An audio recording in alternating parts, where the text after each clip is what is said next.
Welcome everyone, क्या हाल चाल आप सभी लोगों की। So we are again back on DU परीक्षा विद यहाँ पर बेसिक्स ऑफ इम्यूनोलॉजी वाला यूनिट कवर करने जा रहे हैं।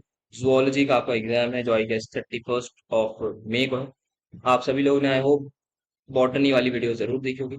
यहाँ पर भी उसी टाइप का जो क्वेश्चन नंबर 1 आता है, जहाँ expand the following, fill in the blanks type वाले जो सवाल हैं, उन्हीं को यहाँ पर आपके एक्सपर्ट ने कवर किया है।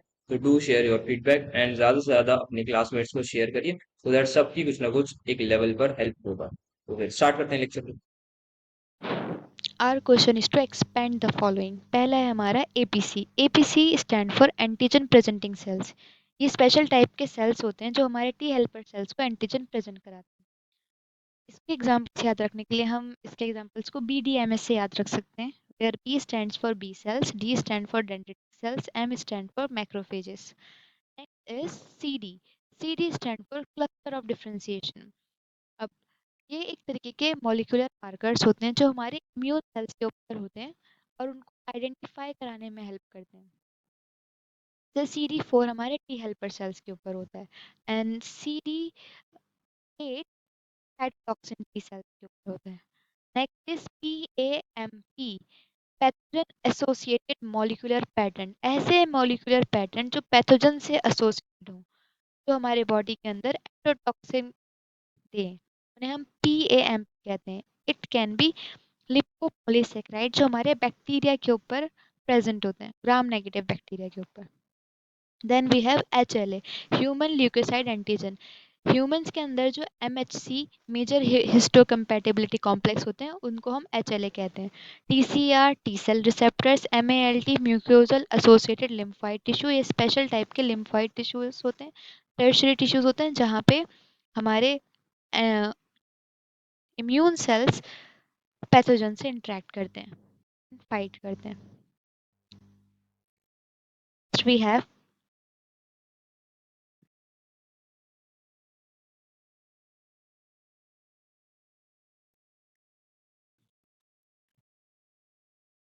okay, now we have to expand PALS. PALS stand for periarteriolar lymphoid sheath.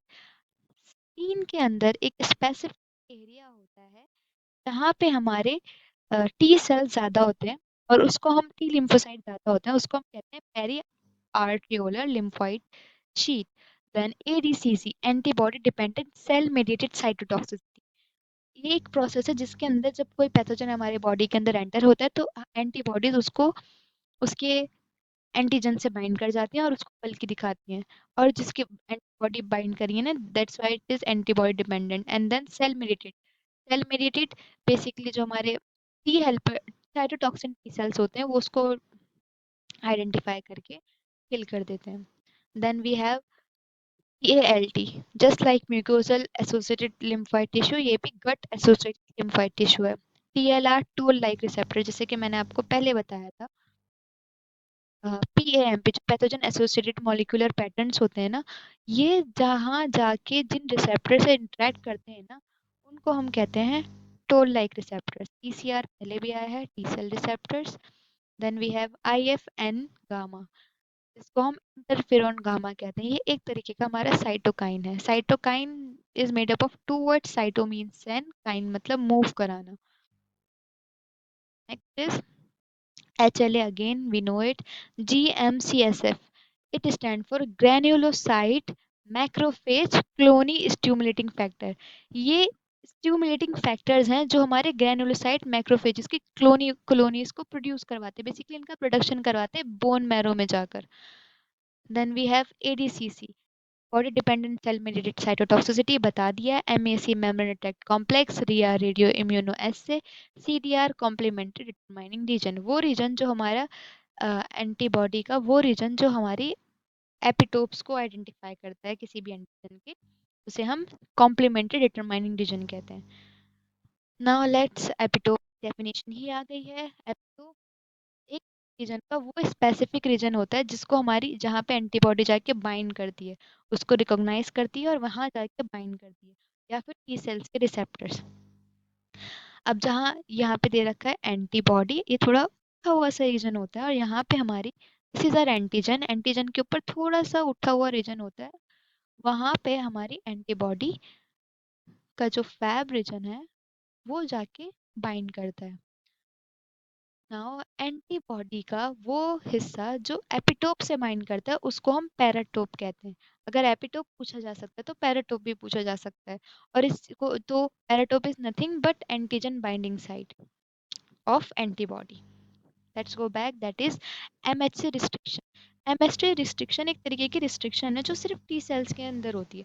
T cells ना, अनलाइक बी सेल्स, ये हर एंटीजन को रिकॉग्नाइज नहीं कर सकते। ये तभी एंटीजन को रिकॉग्नाइज करेंगे जब कोई एंटीजन सेल्स प्रेजेंट करेगा। बेसिकली कोई हमारी बॉडी में आएगा, मैक्रोफेज या मास्ट सेल को डाइजेस्ट करेगा। डाइजेस्ट करने के बाद उसके अंदर जो हमारा एमएचसी मेजर हिस्टोकम्पैटिबिलिटी कॉम्प्लेक्स है वो वो हमारे टी सेल्स को दिखाएगा कि भाई ये है एंटीजन और हमें इसके अगेंस्ट सेल्स बनाने हैं। तो एक तरीके से रिस्ट्रिक्शन पहुंचाता है, हर एंटीजन्स के टी सेल रिकॉग्नाइज नहीं कर सकता, सिर्फ सेल्फ एमएचसी मॉलिक्यूल जो प्रेजेंट करेंगे उसे ही, उन्हीं एंटीजन्स को टी सेल रिकॉग्नाइज कर सकते हैं।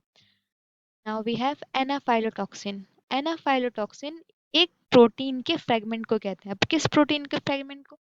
जब हमारे बॉडी के अंदर इन्फेक्शन होता है और हमारी बॉडी फाइट कर रही होती है तो एक कॉम्प्लीमेंट सिस्टम एक्टिवेट हो जाता है। कॉम्प्लीमेंट सिस्टम जैसे नाम बता रहा है, it is to help the already going work जो हमारे को पैथोजन को किल करना है। तो हमारे प्लाज्मा के अंदर 30 से भी ज़्यादा सेल्स होते हैं, जैसे कि इन्हें हम C3 C4 C5 कहते हैं। जब ये एक्टिवेट होते हैं तो हमारे जो ये जो मैंने आपको प्रोटीन्स बताए ये स्प्लिट कर जाते हैं। C3 will split into C3A, C3B. C4 will split into C4A, C4B. C S and so on. तो जो हमारा C3A, C4A, C5A वाला फ्रेगमेंट है उसको हम कहते हैं एनाफाइलोटॉक्सिन। अब ये क्या करते हैं? ये इन्फ्लेमेशन ट्रिगर करते हैं, ये हमारे वेसोडाइलेशन कॉज करते हैं, हमारे पैथोजन को टैग कर देते हैं ताकि उनको डिस्ट्रॉय किया जा सके, उनको फैगोसाइटोसिस किया जा सके, mass and allergic response create करते हैं, बेसिकली हेल्प करते हैं। Then we have adjuvant. Adjuvant कोई भी सब्सटेंस जो वैक्सीन्स के अंदर ऐड किया जाए ताकि जो इम्यून रिस्पॉन्स है वो इन्हेंस किया जा सके अगेंस्ट एंटीजन, उसे हम एडजुवेलेंट कहते हैं। इसके एग्जांपल में आप लिख सकते हैं एलम।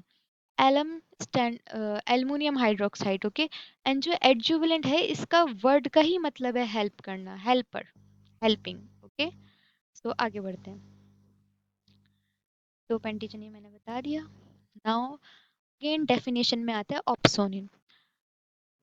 पैथोजन हमारी बॉडी में आया, पैथोजन हमारी बॉडी के अंदर आता है तो उसको उसके एंटीजन से काफ़ी सारे एंटीबॉडीज एंड बहुत सारे प्रोटीन्स बाइंड करते हैं जिससे वो बल्कि लगने लगता है। और उस प्रोसेस को हम कहते हैं ऑप्सोनाइजेशन। ऑप्सोनाइजेशन की वजह से, वो बल्कि होने की वजह से इजीली डिटेक्ट कर लिया जाता है हमारे नेचुरल किलर सेल्स के थ्रू और मैक्रोफेजेस टी सेल्स के से ये लोग उसको आराम से आइडेंटिफाई कर लेते हैं। तो वही है। और जो ऑप्सोनाइजेशन में जो मॉलिक्यूल्स पैथोजन को कोट कर रहे हैं उससे आके बाइंड कर रहे हैं और ताकि फैगोसाइटोसिस अच्छे से हो पाए उसको हम कहते हैं ऑप्सोनिन। इसके एग्जांपल है IgG and C3b। Then avidity, it is the overall strength of binding. Antibody और एंटीजन के बीच में बाइंड करने की स्ट्रेंथ है, उसको हम कहते हैं avidity. Then next is hematopoiesis. Okay, then we have hematopoiesis. ये एक प्रोसेस है जो बोन मैरो के अंदर होता है जिसके अंदर ब्लड सेल्स की फॉर्मेशन होती है। वे स्टेम सेल्स, हमारे हिमेटोपोएटिक स्टेम सेल्स डिफरेंशिएट होते हैं different different types of blood cells के अंदर। तो अब हमने ऑप्सोनिन, एविडिटी, एडजुवेंट, एनाफाइलोटॉक्सिन, हेमेटोपोएसिस ये सब कर लिया है। इवन पीवाईक्यूज के अंदर ये रिपीट हुए हैं। तो ऑलमोस्ट सब हो गया है, आगे बढ़ते हैं। देन लास्ट लास्ट क्या आया था? ये ग्रैन्युलोमा। ग्रैन्युलोमा एक small, now we have mind granuloma. Granuloma एक ऐसे स्मॉल एरिया होता है, मतलब एक small localise mass of macrophages होता है जहाँ पे जिस जगह क्रोनिक इन्फेक्शन हो रही होती है, इन्फ्लेमेशन होती है, वहाँ पे मैक्रोफेजेस लोकलाइज्ड हो जाते हैं। अगर कोई पैथोजन बहुत स्ट्रॉन्ग है, बहुत ये क्रोनिक हो रहा है, उससे डील करने के लिए ये कंडीशन डेवलप होती है जिसे हम ग्रेनुलोमा कहते हैं। एग्जाम्पल ट्यूबरक्लोसिस, जहाँ पैथोजन इजीली डिस्ट्रॉय नहीं हो पाता। Now next is heptane. Heptane एक स्मॉल एंटीजेनिक सब्सटेंस होता है, मगर ये इम्यून रिस्पॉन्स जनरेट नहीं कर पाता, इंड्यूस नहीं कर पाता है हेप्टेन, बिकॉज इसका साइज छोटा होता है, मॉलिकुलर साइज छोटा होता है, जिस वजह से ये इम्यून रिस्पॉन्स जनरेट नहीं कर पाता। कैन ओनली बिकम इम्यूनोजेनिक जब ये किसी कैरियर प्रोटीन से अटैच हो। जैसे कि इसके एक डायग्राम से समझते हैं, यहाँ पे हमारे हेप्टेन मॉलिक्यूल दे रखे हैं which is smaller in size. When they get attach with a carrier molecule या कैरियर प्रोटीन से जब जाके अटैच होते हैं, तब ये हमारे एंटीजन बनते हैं, यानी इम्यून रिस्पॉन्स दे पाते हैं। एंटीजन कंप्लीट एंटीजन कहलाते हैं। एंटीजन के दो कैरेक्टरिस्टिक होते हैं, इट शुड बी इम्यूनोजेनिक, यानी ये यहाँ पे ये किसी टी सेल्स बी सेल्स से बाइंड करने चाहिए, and it should be reactive, कोई एंटीबॉडी कोई रिएक्शन दिखना चाहिए, and now it is a complete antigen. और हम यहाँ पे हेप्टेन को सेमी एंटीजन भी कह सकते हैं। Next is passive immunity. Passive immunity एक टाइप की इम्यूनिटी है जिसके अंदर एंटीबॉडीज, रेडीमेड एंटीबॉडीज किसी इंडिविजुअल से हम दूसरे इंडिविजुअल के अंदर डालते हैं ताकि इमीडिएट रिस्पॉन्स आ सके और टेम्पररी प्रोटेक्शन मिल सके, that is called passive immunity. Anaphylaxis, anaphylaxis जब किसी पर्सन के अंदर कोई छोटी मोटी पीनट बटर खाने से या किसी पर्टिकुलर सब्सटेंस से बहुत ज़्यादा सीवियर एनर्जी हो जाए, बहुत ज़्यादा स्वेलिंग हो रही है अलग अलग बॉडी ऑर्गन्स के अंदर, रेडनेस आ रही है, that condition is called anaphylaxis. इसके अंदर हिस्टामिन बहुत ज़्यादा रिलीज होता है हमारे मास सेल्स और अदर सेल्स के अंदर, मतलब उनमें से, और ये जाके हमारी बॉडी के अंदर वेसोडाइलेशन कराते हैं, ब्लड वेसल्स का फ्लो बढ़ जा रेड ब्लड सेल्स का फ्लो बढ़ जाता है, जिससे रेडनेस आ जाती है, स्वेलिंग होने लगती है, क्योंकि प्लाज्मा जो है वो हमारे सेलुलर मैट्रिक्स में लीक आउट होने लगता है हिस्टामिन के एक्शन की वजह से। Now next is auto immunity. Auto means self, immunity again fight करना। ये एक ऐसी कंडीशन है जिसके अंदर इम्यून सिस्टम अपने सेल्फ एंटीजन को रिकॉग्नाइज नहीं कर पाता है और अपने ही बॉडी सेल्स को अटैक करना शुरू कर देता है एंड टिश्यूज को, that is called autoimmunity. Now I think we have complete all of them. Let's move ahead. We have to define cross reactivity. ऐसा कोई एंटीजन हमें वैसे ना कोई भी एंटीबॉडी एंटीजन स्पेसिफिक होती है, वो किसी एक ही एंटीजन के एपिटोप से जाके बाइंड करती है। बट कभी कभी ऐसा होता है कि कोई एंटीबॉडी बनी तो एक ही एंटीजन के लिए, मगर वो दूसरी एंटीबॉडी के एपिटोप से भी सिमिलर है और उससे भी बाइंड कर लेती है। उस कंडीशन को हम कहते हैं cross reactivity. When an antibody reacts with similar antigenic determinants, that is epitope, present on different antigens. Next is haplotype. ये दूसरे सब्जेक्ट का आ गया है, बट पढ़ लेते हैं। A group of genes inherit together from one parent on the same chromosome. Next is immunotolerance. हमारे immune system हमारे सेल्फ एंटीजेंस को उनके ऊपर रिएक्ट नहीं करता है, उस स्टेट को, उस एबिलिटी को हम इम्यूनोटॉलरेंस कहते हैं। नाउ हेप्टेन बता दिया है कि स्मॉल मॉलिक्यूल होता है जो कि इम्यून रिस्पॉन्स इंड्यूस नहीं कर सकता है, उसको एंटीजेनिक बनने के लिए किसी कैरियर प्रोटीन से अटैच होना पड़ेगा। एपिटोप भी हो गया है, immunotolerance, haplotype, crossing reactivity, all done. Let's move ahead. Now it's a matching. Okay,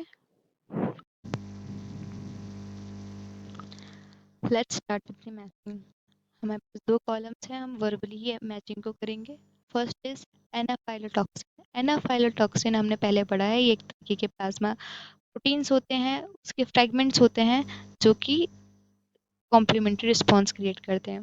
now इसका एग्जांपल बी कॉलम 2 के अंदर बी ऑप्शन है C3A which is nothing but an example of anaphylatoxin. तो हम फर्स्ट को बी से match करेंगे। Neutrophils, neutrophils जो होते हैं वो हमारे ग्रेन्युलोसाइट्स होते हैं, तो सेकंड को हम ई से करेंगे। MHC1 मेजर हिस्टोकम्पैटिबिलिटी कॉम्प्लेक्स, इसकी भी क्लासेस होती हैं, टाइप्स होती हैं, class 1 class 2। MHC1 is associated with cytotoxin T cells, तो हम थर्ड को ए से मैच करेंगे. Then we have CD4. CD4 is a molecular marker for T helper cells. तो फोर्थ को हम F से मैच करेंगे. Alveolar macrophages. Alveolar macrophages, alveolar words indicate कर रहा है समथिंग रिलेटेड टू लंग्स, तो हम फिफ्थ को C से मैच करेंगे. And then we have plasma cells. Plasma cells ऐसे सेल्स होते हैं जो एंटीबॉडीज को प्रोड्यूस करते हैं. Now we are done with the matching. Let's move ahead. Frequently asked questions में आते हैं contributions लिखना साइंटिस्ट का. पहला है एडवर्ड जेनर. एडवर्ड जेनर का ने सबसे पहली वैक्सीन डिस्कवर की थी जो कि स्मॉल पॉक्स की थी 1796 में, और इन्हें फादर ऑफ इम्यूनोलॉजी भी कहा जाता है. Then we have Kohler Milstein. Kohler Milstein ने हाइब्रिडोमा टेक्नोलॉजी डेवलप की थी for the production of monoclonal antibodies. Now we have Karl Landsteiner. Karl Landsteiner ने ए बी ब्लड ग्रुपिंग का जो मेथड है जो उसको डिस्कवर करा था, ग्रुप्स को, A B O blood group को. और इसका जो प्रिंसिपल है, बेसिक प्रिंसिपल है, वो एंटीजन एंटीबॉडी इंटरेक्शंस या रिएक्शंस पे बेस्ड है. Now I have briefly explain the hybridoma technology used to get monoclonal antibody. monoclonal antibody जो होती हैं आइडेंटिकल एंटीबॉडीज होती हैं जो बी उस क्लोन बी सेल्स से प्रोड्यूस होती हैं, और ये किसी भी पैथोजन में एक पर्टिकुलर एंटीजन के लिए ही होती हैं. अनलाइक पॉलीक्लोनल, वो मल्टीपल, वो इतनी स्पेसिफिक नहीं होती. Let's move ahead. इसके फर्स्ट स्टेप में हम क्या करते हैं, एक माउस के अंदर अब नॉन स्पेसिफिक एंटीजन डालते हैं, तो माउस के अंदर उसके अगेंस्ट एंटीबॉडीज बनेंगी. तो बी सेल्स जो हमारे स्प्लीन के अंदर बी सेल्स होते हैं यानी स्प्लिनोसाइट्स होते हैं, they will start making antibody against it. Particular B cells इसके अगेंस्ट एंटीबॉडीज बनाना शुरू कर देंगे. तो स्प्लीन के अंदर स्प्लिनोसाइट में बी सेल्स है, इसके अंदर हमें तीन कैरेक्टरिस्टिक्स देखने के लिए मिलती हैं. It has an enzyme called HGPRT, हाइपोजेंथीन guanine phosphoriboside transferase. Then it has TK, thymidine kinase. And इसका जो थर्ड कैरेक्टरिस्टिक्स है वो है कि ये मॉर्टल होता है, ये कल्चर नहीं किया जा सकता. हम इससे मोनोक्लोनल एंटीबॉडी को कल्चर प्लेट पे ग्रो नहीं कर सकते टू गेट पर्टिकुलर एंटीबॉडी. ये सब हम इसलिए करते हैं ट्रीटमेंट्स वगैरह के लिए, हमें जब एंटीबॉडीज चाहिए होती हैं. नाउ HPRT और TK ये इसेंशियल होते हैं फॉर दी न्यूक्लियोटाइड फॉर्मेशन, इसके रेप्लिकेशन के लिए ये ज़रूरी होंगे. अब क्योंकि ये कल्चर पे प्लेट पे कल्चर नहीं किए जा सकते हैं, दे विल डाई, तो हम एक ऐसे सेल देखते हैं जो इमॉर्टल होते हैं, यानी myeloma cells, cancer cells, they are immortal but they lack HGPRT and they lack TK, thymidine kinase. तो इसके पास ये दो नहीं होते. हम क्या करते हैं, पॉलीइथाइलिन ग्लाइकॉल का यूज़ करके इन दो सेल्स को फ्यूज करा देते हैं और एक हाइब्रिड बनाते हैं. अब सारे ही हाइब्रिड बने पॉसिबल नहीं है, हमारे पास तीन कंडीशंस आएंगी. First we may get myeloma cells जो कि हमारे एग्जैक्टली कैंसर सेल्स होंगे. Other we will get B cells which are nothing but splenocytes, और वी विल गेट इनका हाइब्रिड जिसे हम हाइब्रिडोमा कहते हैं, जो हमें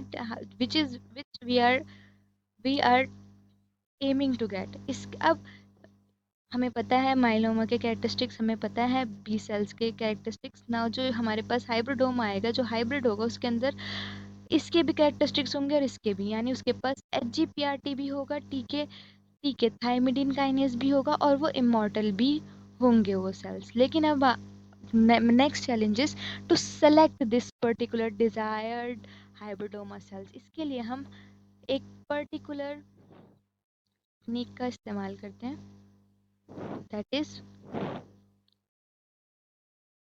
एक पर्टिकुलर मीडियम का इस्तेमाल करते हैं. उससे पहले हमें बेसिक चीज़ समझनी होगी, that is there are two pathways to make nucleotides जो हमारे बी सेल्स के अंदर बनते हैं. One is called de novo and another is called salvage pathway.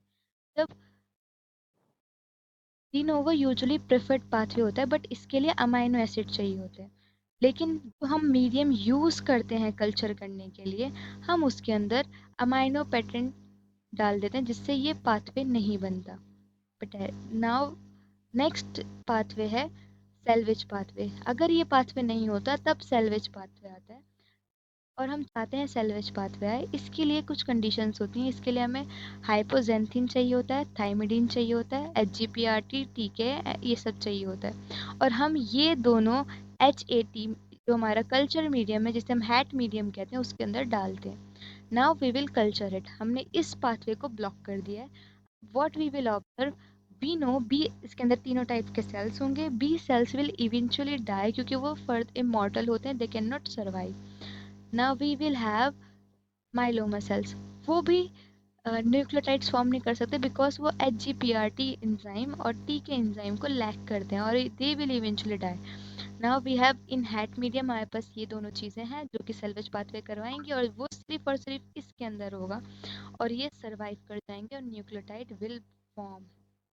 तो इस तरीके से हम जो ग्रो करेंगे, कल्चर मीडियम में ग्रो करेंगे, वो हमारे हाइब्रिडोमा सेल ही होंगे और इस तरीके से हम इन सेल को कल्चर कर सकते हैं और मोनोक्लोनल एंटीबॉडीज़ को प्रोड्यूस करा सकते हैं। और इसी को हमारे कॉलर एंड माइलस्टीन ने डेवलप करा था। आगे ये सीसर माइलस्टीन एंड जॉर्जी कॉलर, ये हमने बता दिया। जूल्स पॉडेड, इन्होंने कॉम्प्लीमेंट सिस्टम डिस्कवर करा था जो बैक्टीरियोलाइसिस और इम्यूनिटी में वर्क करता है। आगे ये बता दिया है Emil von developed hybridoma. Cesar Milstein George, ये काफ़ी बार पूछा गया है। इन्होंने हाइब्रिडोमा टेक्नोलॉजी को डेवलप करा था ताकि मोनोक्लोनल एंटीबॉडीज़ को जनरेट किया जा सकते हैं। एमिल वॉन, इन्होंने, बाकी आप पढ़ लीजिए। एमिल वॉन बेरिंग, इन्होंने सीरम एमिल वॉन बेरिंग, इन्होंने सीरम थेरेपी डेवलप की थी, वो भी डिप्थेरिया एंड टेटनस के against.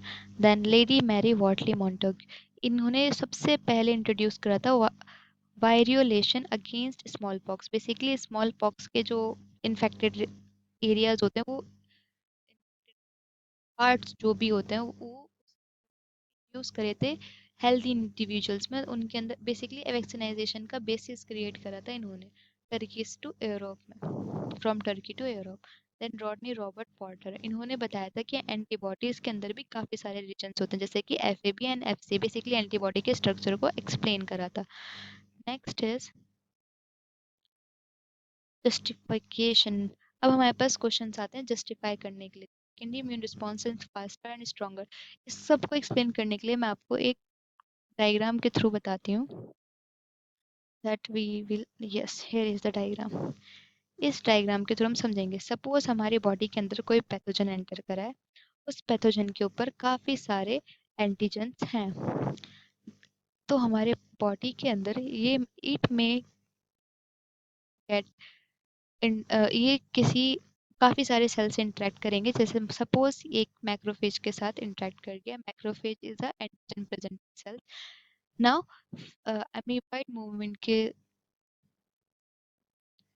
Through this antigen will be engulfed by the macrophage with phagocytosis। अंदर ले लेंगे, phagocytosis होगा, एक वैक्यूल बन जाएगा जिसे हम एंडोसोम कहते हैं। इस सेल के अंदर जो लाइसोसोम्स होंगे वो अंदर इस वैक्यूल के अंदर सीक्रेट होंगे and this pathogen will be degraded. अब इस पैथोजन के अंदर MHC2 यानी मेजर हिस्टोकम्पैटिबल कॉम्प्लेक्स 2 प्रेजेंट होगा। वो इन एंटीजन को लेगा, यहाँ पे वो एंटीजन है, और दिखाएगा टी हेल्पर सेल्स को कि this antigen has entered in our body. T helper cells इस एंटीजन को लेंगे, जो स्पेशल इनके पास आइडेंटिफिकेशन मॉलिक्यूलर मार्कर होता है CD4 के थ्रू, और फिर वो इसको आइडेंटिफाई कर लेंगे और इसके हिसाब से अब जो इनको जानते होंगे, इस ऐसे टी सेल्स जो इस एंटीजन से फेमिलियर होंगे वैसे क्लोन्स बनाएंगे। टी सेल्स क्या, also they what they do, they release cytokines, जैसे हमने बहुत तरीके के हिस्टामिन्स एंड प्रोस्टाग्लैंडिन्स पढ़े हैं, वो साइटोकाइंस को रिलीज करते हैं। साइटोकाइंस हमारे बी सेल्स के पास जाते हैं और उनको cytokines, cyto mean cells, kines मतलब मूव कराना, उन्हें बताते हैं कि this particular antigen has arrived and B cells antibodies produce करता है। एंटीबॉडीज जाके बाइंड करती हैं और फिर उसके जो उसके इफेक्ट को न्यूट्रलाइज कर देती हैं और ऑप्सोनाइजेशन यानी कि बल्कि दिखाने लगती हैं। ये सारे तरीके होते हैं। Also this B cell also get multiply and वो मेमोरी बी सेल्स बन जाते हैं कि अगर ऐसा पैथोजन, अगर ये पैथोजन दोबारा आए तो इस इन सब में टाइम वेस्ट ना हो, this memory cell will know what exactly we have to do. Starting में जो था it was a non specific response, now it is a humoral response. ये बेसिकली हमारे बॉडी के फ्लूइड्स के अंदर होता है। Now this T helper cells will release cytokines. These cytokines जो इस एंटीजन को जानते हैं वो टी साइटोटॉक्सिन सेल्स के पास जाएंगे और बताएंगे कि एक पर्टिकुलर सेल है, पैथोजन है, उसका एंटीजन ये ऐसा है और वो हमारे बॉडी के अंदर आया है। मान लो हमारा कोई सेल है, ये सिग्नल दे रहा है मेरे वो जो इन्फेक्ट हो चुका है और वो सिग्नल दे रहा है टी सेल्स को, भाई यहाँ पे there is a pathogen. Now this T cells will go there because of these cytokines and will digest, will destroy this infected cells, and it will also make copies, और वो copies are nothing but memory T cells। ये T cytotoxin cells infected cells को kill कर देते हैं, direct killing हो रही है, और इस प्रोसेस को हम सेल मेडिएटेड रिस्पॉन्स कहते हैं। बिकॉज यहाँ इन सब में टाइम लगता है साइटोकाइंस के जाने में, क्लोन्स बनने में, तो ये जो प्रोसेस है इस फेस को लैग फेस कहते हैं और ये कंपैरेटिवली लंबा होता है। इस वजह से फर्स्ट रिस्पॉन्स देर लगती है। सेकंड रिस्पॉन्स हमारे पास ऑलरेडी अगर सेम पैथोजन आता है और सेकेंडरी रिस्पॉन्स देना होता है तो हमारे पास मेमोरी सेल्स मौजूद होते हैं, ऑलरेडी प्रेजेंट होते हैं, जिस वजह से हमारा लैग फेस इतना बड़ा नहीं होता और हमारा रिस्पॉन्स जल्दी आता है। Now let's get back. First question है, secondary immune response is faster and stronger than the primary immune response. क्योंकि जो प्राइमरी एक्सपोजर होता है उसके अंदर B cells, memory B cells and memory T cells form नहीं होते। सेकेंड एक्सपोजर पे सेम एंटीजन जब आता है तो ये मेमोरी सेल्स रैपिडली रिस्पॉन्स करने लगते हैं, लैग फेज बहुत शॉर्ट होता है, लार्ज एंटीबॉडीज बहुत जल्दी जल्दी बढ़ने लगती है क्योंकि एग्जैक्टली हमारे सेल्स को पता होता है उन्हें करना क्या है। इसलिए जो सेकेंडरी इम्यून रिस्पॉन्स होता है वो पावरफुल भी होता है और फास्टर भी होता है। Now, next is IgM antibody is considered to be effective in aggulation and complement activation. Aggulation क्या है? IgM एंटीबॉडी एक ऐसी एंटीबॉडी है जो 5 एंटीबॉडी से मिलकर बनी। It is a pentamer. इसके पास 5 पेंटामर्स हैं, हर इसके पास 5 एंटीबॉडीज हैं। IgM antibody is considered to be effective in aggulation and complement activation. Because IgM एक पेंटामेरिक एंटीबॉडी है, यानी ये 5 एंटीबॉडी साथ में ज्वाइंट होती हैं, उससे मिलके बनी है।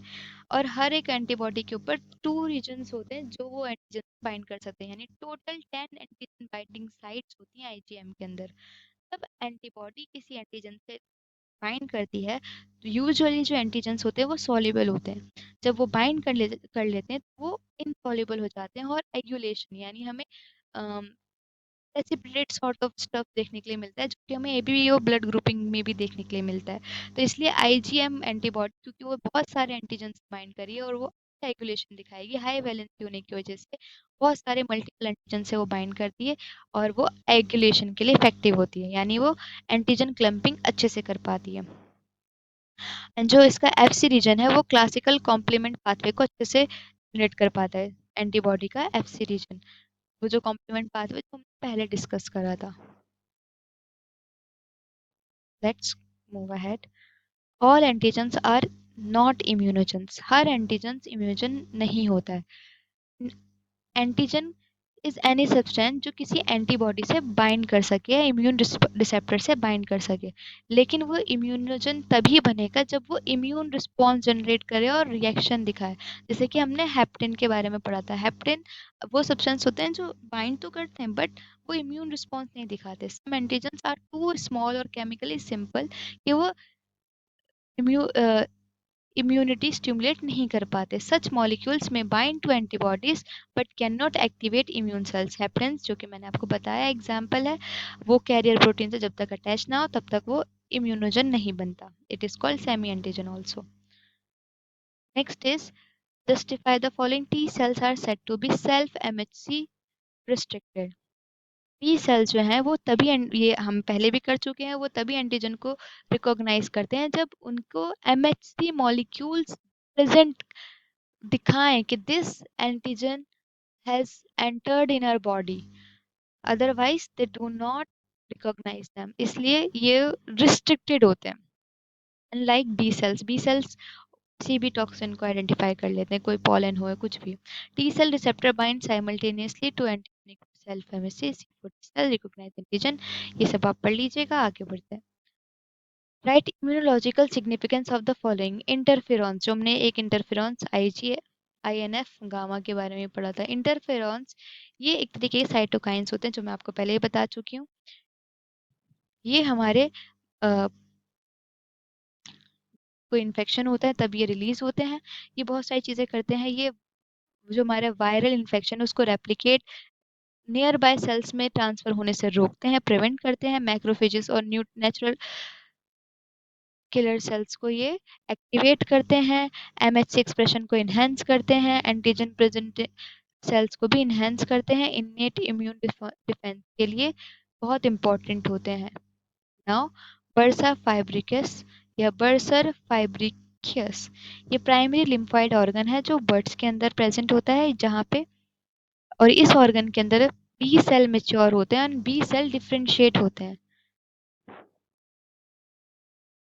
तो अगर आपको बर्ड्स का समझना है, तो आपको अगर ह्यूमरल इम्यूनिटी समझनी है तो जो फ्लूइड्स के अंदर होती है, तो ये इसको समझना ज़रूरी है, क्योंकि सारे बी सेल्स यहीं पे होते हैं mature. Now we have to write this. Now we have to discuss the significance of CLIP. CLIP stands for class 2 associated invariant chain peptide. It is a peptide and it is associated with class 2 of MHC major histocompatibility complex की class 2 से associated है। होता क्या है, ये जो MHC complex है, ये जो है, ये प्रेजेंट एंटीजन इनसाइड, मतलब एपी एंटीजन सेल्स के थ्रू ये टी हेल्पर सेल्स को एंटीजन प्रेजेंट करते हैं। ना होता क्या है, हम नहीं चाहते कि ये सेल्फ एंटीजन से बाइंड करें। उसको प्रिवेंट करने के लिए, जिसे हम कहते हैं prevent pre mature binding of self antigen, हम बाइंडिंग ग्रुव है वहाँ पे टेम्पररी एक पेप्टाइड ऑलरेडी वहाँ पे बाइंड कर जाता है, ताकि हमारे ये सेल्फ एंटीजन से बाइंड ना करे। और जब कोई फॉरेन एंटीजन आए, फॉरेन पेप्टाइड एंटीजन आए, तो उससे बाइंड करे। एक डायग्राम से और समझ लेते हैं।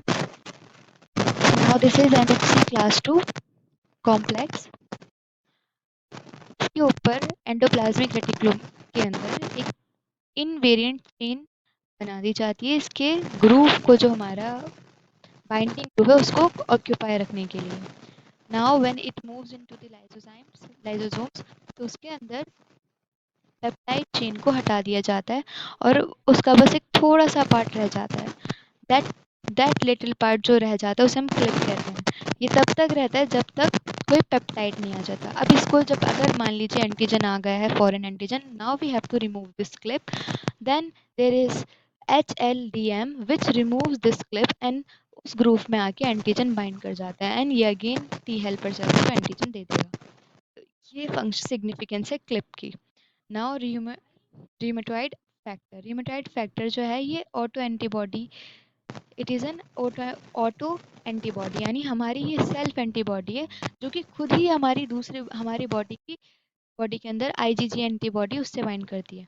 ऑटो एंटीबॉडी यूजुअली आईजीएम होती हैं, जो आईजीजी एंटीबॉडी से बाइंड कर जाती हैं, वो भी एफसी रीजन से। इसके अगर हम किसी पर्सन के अंदर ये फैक्टर मिल रहा है, तो हम कंसिडर ये इन्फर कर सकते हैं कि that person might be suffering from auto immune disorder और कोई और डेडली डिजीज, और इसकी अमाउंट अगर ज़्यादा है तो हमें उस डिसऑर्डर की सीवियरनेस का भी आइडिया हो जाता है।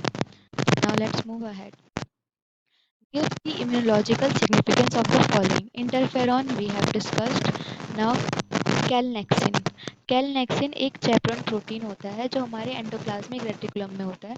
चैपरन प्रोटीन वो प्रोटीन होते हैं एंडोप्लाज्मिक रेटिकुलम के अंदर, जो हमारे प्रोटीन के स्ट्रक्चर को फोल्ड करने में मदद करते हैं। ये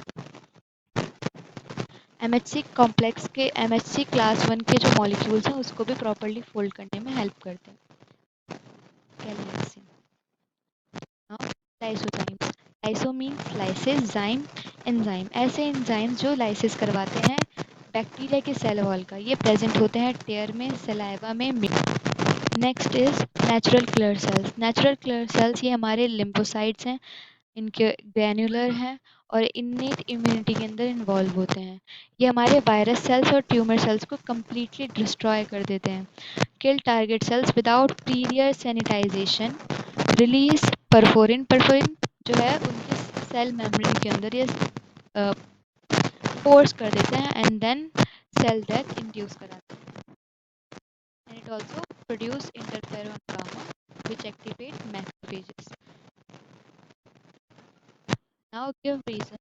RH incompatibility can be fatal in second pregnancy. Second pregnancy में होती है। चलिए इसका कॉन्सेप्ट को हम एक डायग्राम के थ्रू समझते हैं।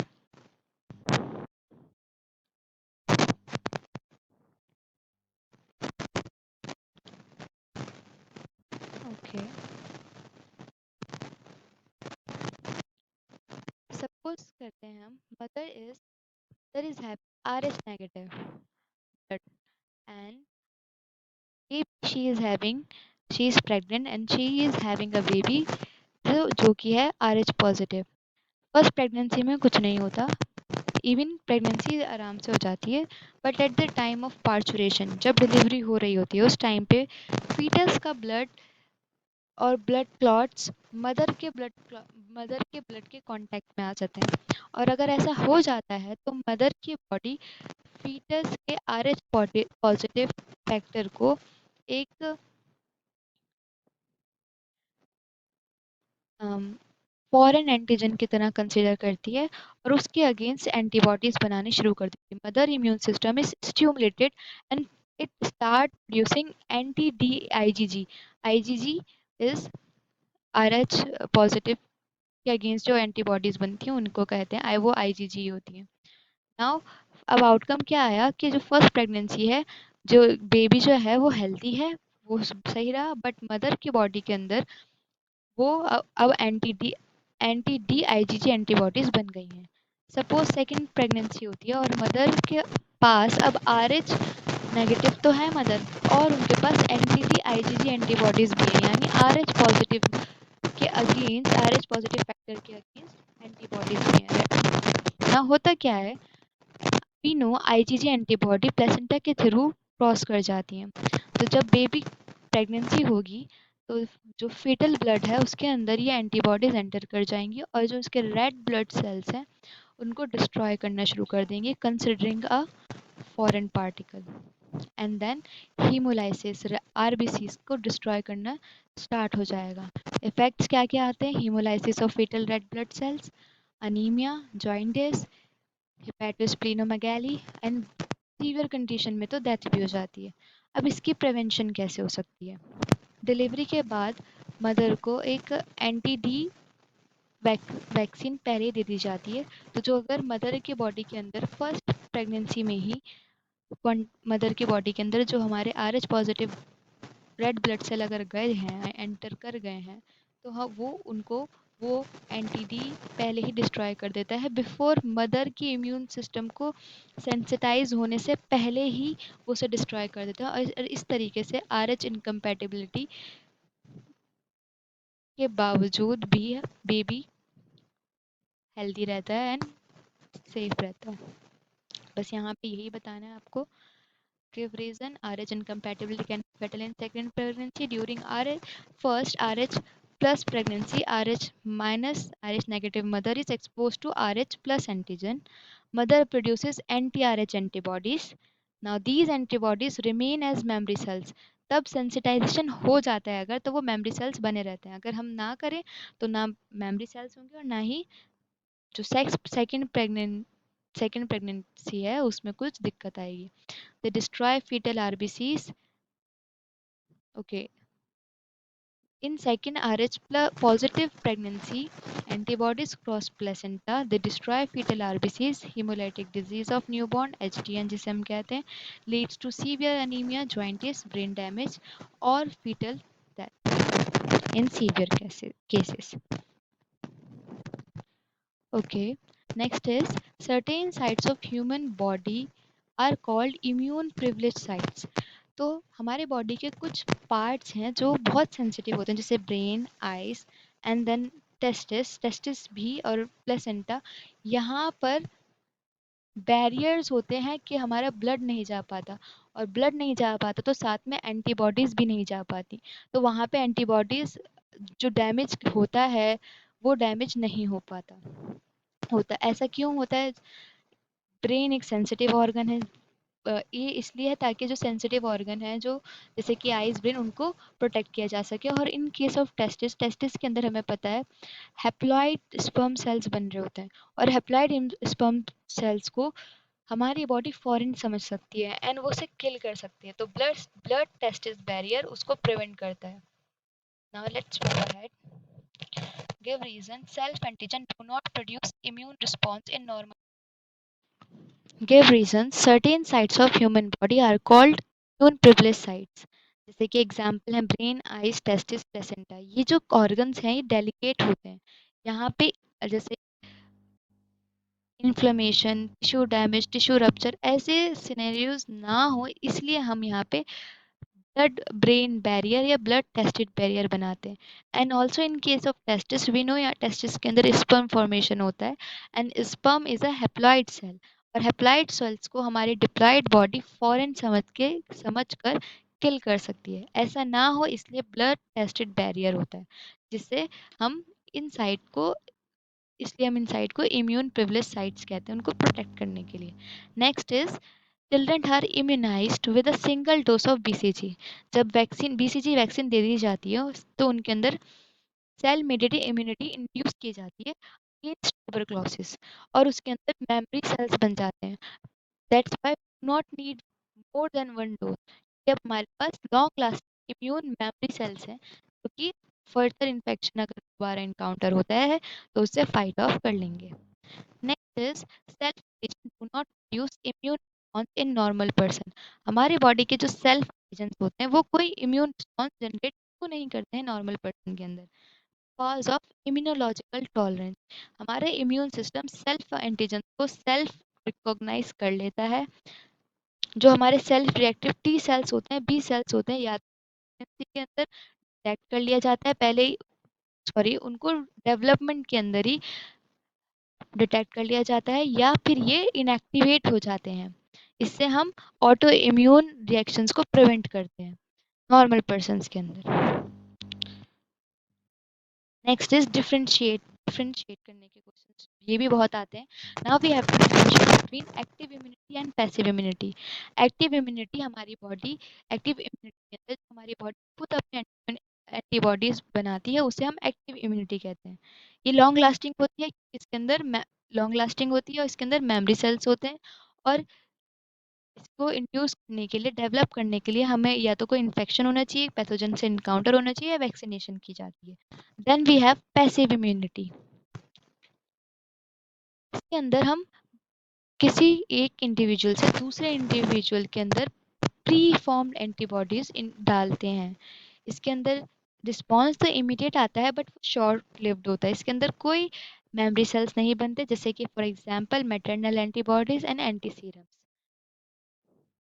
Next is differentiate primary immune response and secondary immune response. Primary immune response जब कोई पैथोजन हमारी बॉडी के अंदर, कोई एंटीजन पहली बार आता है और उससे पहली बार हमारे इम्यून सेल्स का एक्सपोजर होता है, that response is called primary immune response. ये स्लो होता है बिकॉज इसके अंदर लॉन्ग लैग फेस होता है, एंटीबॉडी इसका लेवल लो होता है, और सबसे पहले which is really important, IgM antibodies produce होती हैं प्राइमरी इम्यून रिस्पॉन्स में, और इसी प्रोसेस में मेमोरी सेल्स बन रहे होते हैं।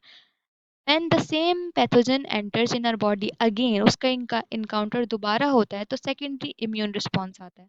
सेकेंड इम्यून रिस्पॉन्स जो है फास्ट होता है, फास्ट होता है एंड स्ट्रॉन्ग होता है।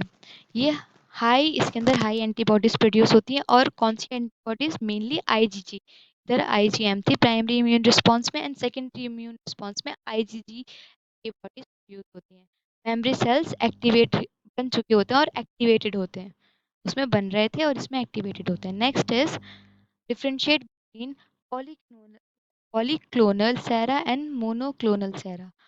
पॉलीक्लोनल सेरा वो सेरम जिसके अंदर क्लोनल एंटीबॉडीज होती हैं। Polyclonal antibodies different different B cell से मिलके बनी होती हैं और ये एंटीबॉडीज डिफरेंट डिफरेंट एपिटोप्स में जाके उससे बाइंड करती हैं।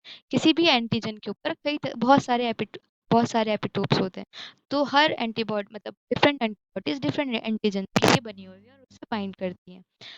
Recognise they recognise multiple epitopes less specifics होते हैं और हमारी बॉडी के अंदर नेचुरली बनते हैं। देन वी हैव मोनोक्लोनल सेरा जिसके अंदर मोनोक्लोनल एंटीबॉडीज होती हैं।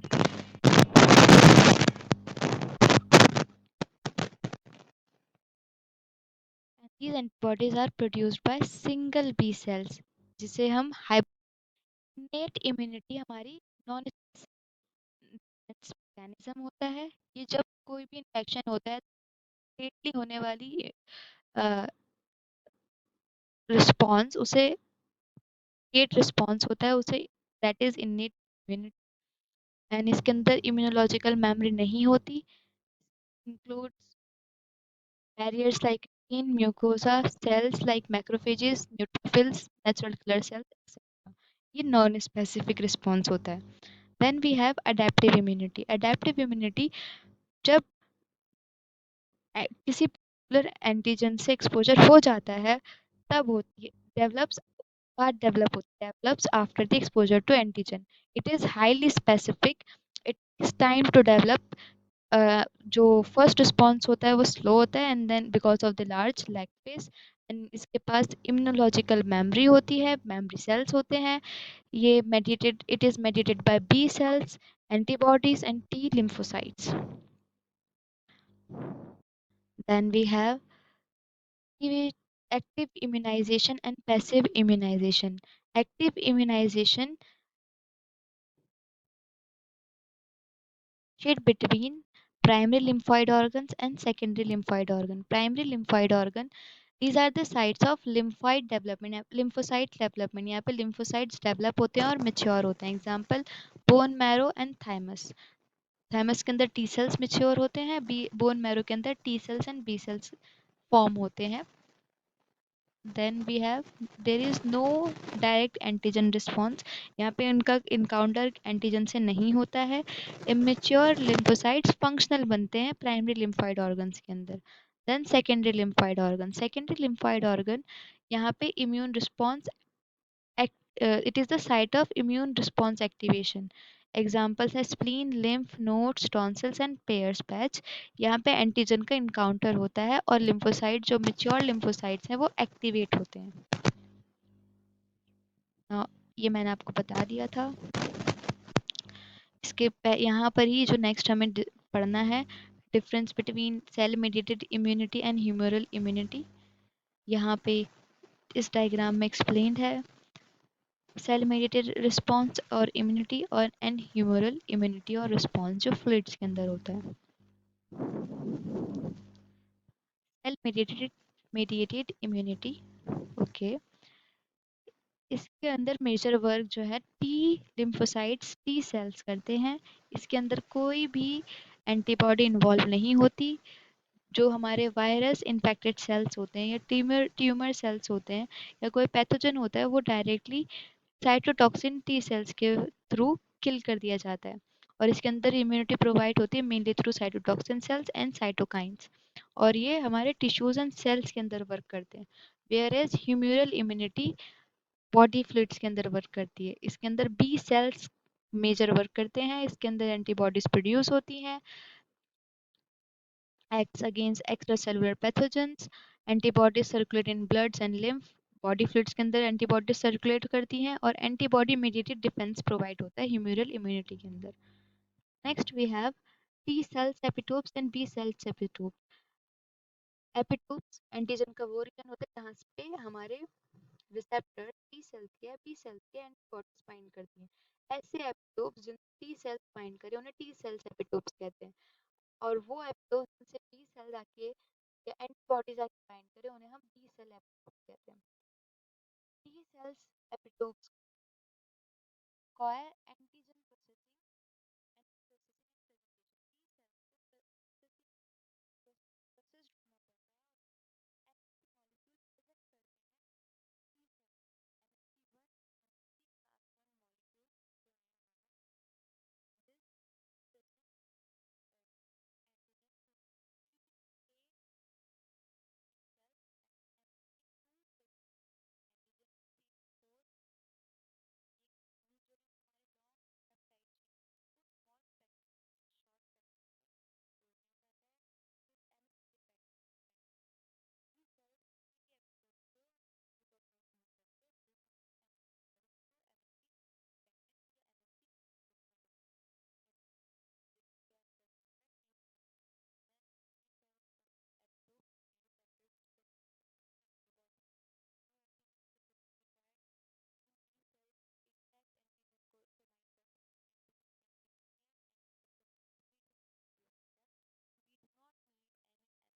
एपिटोप एंटीजन का वो रीजन होता है जहाँ पे एंटीबॉडीज या फिर रिसेप्टर्स आके बाइंड करते हैं।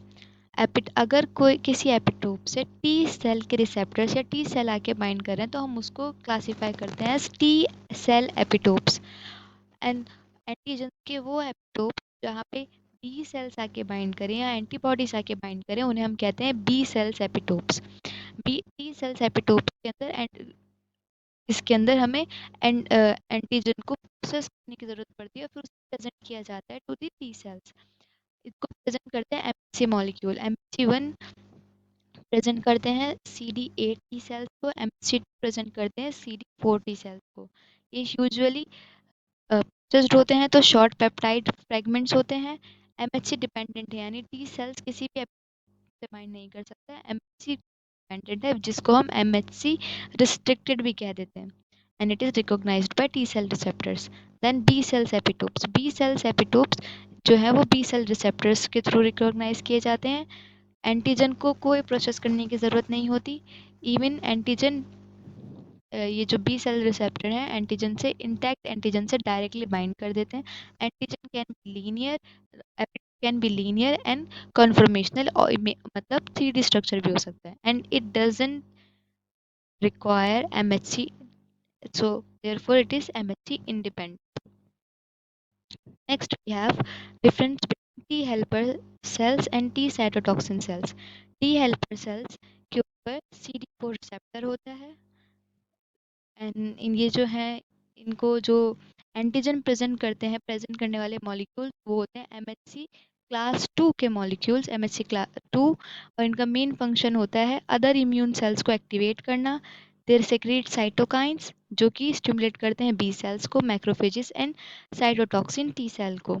एंड इनका कहीं से भी डायरेक्ट किलिंग में कोई रोल नहीं होता। Then we have cytotoxin T cells. T cytotoxin cells इनके ऊपर रिसेप्टर होता है दैट इज CD8। ये एंटीजन इनको जो ये उन एंटीजन को रिकॉग्नाइज करते हैं जो कि MHC क्लास 1 मॉलिक्यूल प्रेजेंट करते हैं।